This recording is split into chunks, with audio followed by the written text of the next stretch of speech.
Hello friends, today we are going to take an activity from English which is given on page number 8. You can see page number 8. The instruction is here, listen and read aloud. बघा आपल्याला एक activity घ्यायची जी page number 8वर आहे. Instruction दिलेलं आहे, लिसन and read aloud. ऐका आणि मोठ्याने वाचा. मी तुम्हाला आधी वाचून दाखवतो सेंटेन्स काय. The first sentence is here like this. Oh what shall I do. Oh what shall I do. दुसरं सेंटेन्स आहे व्हॉट शॅल आय टेक. तिसरं सेंटेन्स आहे व्हॉट शॅल आय से. पहा विद्यार्थी मित्रांनो, बऱ्याचदा आपण जेव्हा बोलतो वाचतो तेव्हा आपण नॉर्मल जो आपला हावभाव असतो त्या पद्धतीने आपण साधारणतः रीडिंग करत असतो. पण ह्या ॲक्टिव्हिटीचं विशेष असं आहे की इकडे आपण वेगवेगळे इमोशन्स, वेगवेगळे ॲक्शन्स आणि वेगवेगळे जेस्चर वापरून हे जे सेंटेन्सेस आहेत त्यांचं रीडिंग घेणार आहोत. बरोबर. पहा बऱ्याचदा आपण काय करतो माहिती आहे का, बोलत असतो आणि बोलताना आपण वेगवेगळ्या भावना त्या वाक्यामध्ये बोलण्यामध्ये व्यक्त करत असतो. We have many emotions just like happy emotions, angry, sad, afraid. आपण ज्या वेगवेगळ्या भावना असतात, मी सांगितली पहिली भावना हॅपी. हॅपी म्हणजे आपण आनंदी असतो. अँग्री कधीकधी आपल्याला संताप येतो, अँग्री म्हणजे संताप. कधीकधी सॅड, कधीकधी आपल्याला दुःख होतं आणि कधीकधी आपण एकदम घाबरून जातो, अफ्रेड.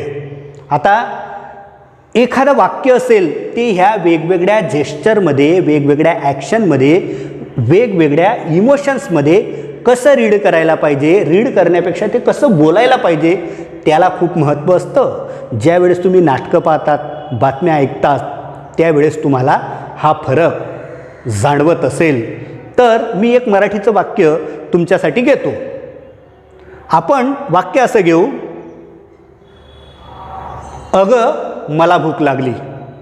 वाक्य काय सांगितलं, अगं मला भूक लागली. आता हे मला हॅपी जेस्चरमध्ये, हॅपी इमोशन्समध्ये, हॅपी ॲक्शनमध्ये जर घ्यायचं असेल तर मी कसं घेईल. आता आनंदामध्ये अगं मला भूक लागली. आपण लाडाने म्हणतो कधी कधी, अगं मला भूक लागली. आणि हेच संतापात आपल्याला म्हणायचं असेल, आपल्याला राग आला असेल तेव्हा आपण कसं म्हणतो, अगं मला भूक लागली. असं धमकावून आपण सांगतो संतापात. आणि दुःखात कसं सांगतो आपण, अगं मला भूक लागली. हे झालं सॅड इमोशनमध्ये, सॅड जेस्चरमध्ये. आणि अफ्रेड जेस्चरमध्ये किंवा ॲफ्रेड इमोशनमध्ये, घाबरलेल्या अवस्थेत आपण कसं सांगतो, अगं मला भूक लागली, अगं मला भूक लागली. या पद्धतीने आपण घेत असतो. तर इंग्रजीमध्ये सुद्धा या पद्धतीने आपण काही we use some emotions as well as we use some gesture like happy, angry, sad and afraid. You can see how the gesture of happy emotions. बघा आनंदी भावनांचं आपला हावभाव कसा असेल त्याचं चित्र तुम्ही स्क्रीनवर पाहू शकतात. हॅपीमध्ये तुम्ही कसे असाल. नंतर तुम्हाला आता स्क्रीनवर अँग्री इमोशनमध्ये तुमचे जेस्चर्स कसे असतील ते दिसत असेल, त्याचं चित्र बघा. तुम्ही थोडे रागावलेले आहात या पद्धतीने. हॅपीमध्ये तुम्ही आनंदात आहात आणि सॅडमध्ये तुम्ही थोडे दुःखी आहात. ते तुम्हाला तिकडे स्क्रीनवर एक इमेज दिसत असेल. परत स्क्रीनवर तुम्हाला आता ॲफ्रेड इमोशनमध्ये किंवा ॲफ्रेड जेस्चर, हावभाव म्हणजे घाबरलेल्या स्थितीत तुम्ही कसे दिसू शकाल त्याचंही चित्र तुम्हाला स्क्रीनवर दिसत असेल. आता ही जी प्रत्येक वाक्य आहेत, प्रत्येक सेंटेन्सेस आहेत ते आपण आता एक एक इमोशन्समध्ये पाहूया. Let's start. Listen carefully. Now I am going to read or speak this sentence with happy gesture. मी याला आनंदी इमोशनमध्ये वाचतोय. वाक्य काय आहे? साधं वाक्य. Oh what shall I do. अर्थ काय होतो? Oh what shall I do. अरे मी काय करू. आता त्याला आपण हॅपी जेस्चरमध्ये, हॅपी हावभावामध्ये बघूया. क्रम कसा राहील आपला? हॅपी, हॅपी म्हणजे आनंदी, अँग्री, त्याच्यानंतर सॅड आणि त्याच्यानंतर ॲफ्रेड. मी आता चारही ट्यूनमध्ये हे वाक्य रीड करतोय. आता हॅपीमध्ये तुम्हीच ओळखू शकाल आता. Oh what shall I do. Oh what shall I do. Now in angry gesture. Oh what shall I do. Oh what shall I do. तुम्हाला कळलं असेल मी संतापात बोललेलो आहे. आता दुःखात. Oh what shall I do. Oh what shall I do. आणि तेच ॲफ्रेडमध्ये oh what shall I do. Oh what shall I do. जेव्हा शिक्षक वगैरे तुमच्यावर रागवतात त्यावेळेस तुम्ही बोलतात oh what shall I do. Oh what shall I do. Now you have to read second sentence in happy gesture. आता मी प्रत्येक वेळेस हॅपी, अँग्री, सॅड किंवा ॲफ्रेड सांगणार नाही. मी चारही टाईपमध्ये याला बोलून दाखवतो. आता मी हॅपीमध्ये what shall I take. What shall I take. What shall I take. आता अँग्रीमध्ये what shall I take. What shall I take. What shall I take. What shall I take. सॅडमध्ये what shall I take. What shall I take. What shall I take. आता ॲफ्रेडमध्ये what shall I take. What shall I take. What shall I take. Now sentence number 3 in with happy gesture. What shall I say. What shall I say. What shall I say. Then angry what shall I say. What shall I say. What shall I say. Then sad what shall I say. What shall I say. What shall I say. Afraid what shall I say. What shall I say. What shall I say. Like this you can read with these emotions and these gestures. तर अशा पद्धतीने, अशा भावनेने, अशा अनुभवाने तुम्ही वाचू शकतात. आता माझा पुढची जी वाक्य आहेत ते वाचण्याचा क्रम कसा असेल? हॅपी, अँग्री, सॅड आणि अफ्रेड. तर मी त्याच्या आधी मी सिम्पल रीडिंग घेतो. Now I am going to start simple reading. The first sentence is I will eat all vegetables. I will eat all vegetables. तर पहा इन्स्ट्रक्शन काय आहे? रीड अलाउड, मोठ्याने वाचा. पहिल्यांदा साधं वाचा. अँड रिमेंबर, तुमच्या पेज नंबर 8वर हे दिलेली. याला दिलेलं आहे ॲक्टिव्हिटी नंबर 2 आणि याला दिलेलं आहे ॲक्टिव्हिटी नंबर 3. रीड अलाउड, मोठ्याने वाचा. अँड रिमेंबर, लक्षात ठेवा. आणि पुढे तिथं एक सूचना दिलेली आहे ती अशी आहे and copy in your notebook, म्हणजे पाहून लिहा. ही वाक्य तुम्ही पाहून देखील लिहायची.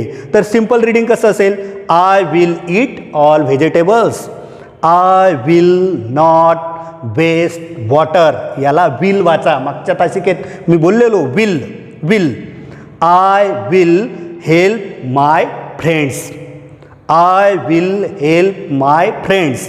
पुढचं सेंटेन्स आहे I will take care of my things. I will take care of my things. Now I am going to speak and read these sentences in proper stress and proper intonation with happy gesture, angry gesture, sad gesture and afraid gesture.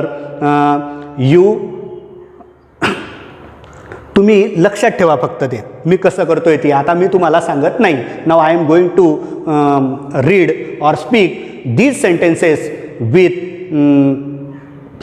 with given gestures. Now first sentence is I will eat all vegetables. I will eat all vegetables. I will eat all vegetables. Then second emotion, second gesture. I will eat all vegetables. I will eat all vegetables. Now another gesture, another emotion is I will eat all vegetables. I will eat all vegetables. I will eat all vegetables. Then last emotion. I will eat all vegetables. I will eat all vegetables. I will eat all vegetables. Now second. आता ते पण कसं घ्यायचं आहे ते बघूया. I will not waste water. First gesture is happy. I will not waste water. I will not waste water. I will not waste water. Another gesture. I will not waste water. I will not waste water. I will not waste water. Then another. I will not waste water. I will not waste. I will not waste water. I will not waste water. Then afraid. I will not waste water. I will not waste water. I will not waste water. Then number third, I will help my friends. I will help my friends. I will help my friends. ओळखलं तुम्ही कोणत्या जेस्चरमध्ये आहे? Happy. Now I am going to share with angry gesture. I will help my friends.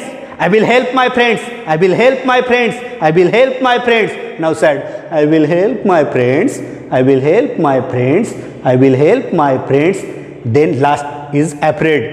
I will help my friends. I will help my friends. I will help my friends. Now last sentence is I will take care of my things. Now in happy emotion, I will take care of my things. I will take care of my things. I will take care of my things. I will take care of my things. In angry gesture, I will take care of my things. I will take care of my things. I will take care of my things. Said, I will take care of my things. I will take care of my things. I will take care of my things. Now afraid. I will take care of my things. I will take care of my things. I will take care of my things. Like this, you can read and speak these sentences with proper gesture, proper emotions, proper actions, because reading is important. So तुम्ही आता काय करा, घरी यांचा सराव करा आणि ह्या ज्या मी वेगवेगळ्या इमोशन्स, वेगवेगळे जेस्चर सांगितले, हॅपी म्हणजे आनंदी, ॲंग्री संतापात आणि सॅड दुःखात आणि ॲफ्रेड म्हणजे घाबरलेल्या अवस्थेत तुम्ही या सेंटेन्सचा सराव घरी करायचा आहे. ह्या ॲक्टिव्हिटीमध्ये तुम्हाला असंच अपेक्षित आहे. पेज नंबर 8वर अजून एक ॲक्टिव्हिटी राहिलेली आहे, त्याच्याविषयी मी स्वतंत्र पुढच्या तासाला तुमच्याशी बोलेल. Bye bye, take care.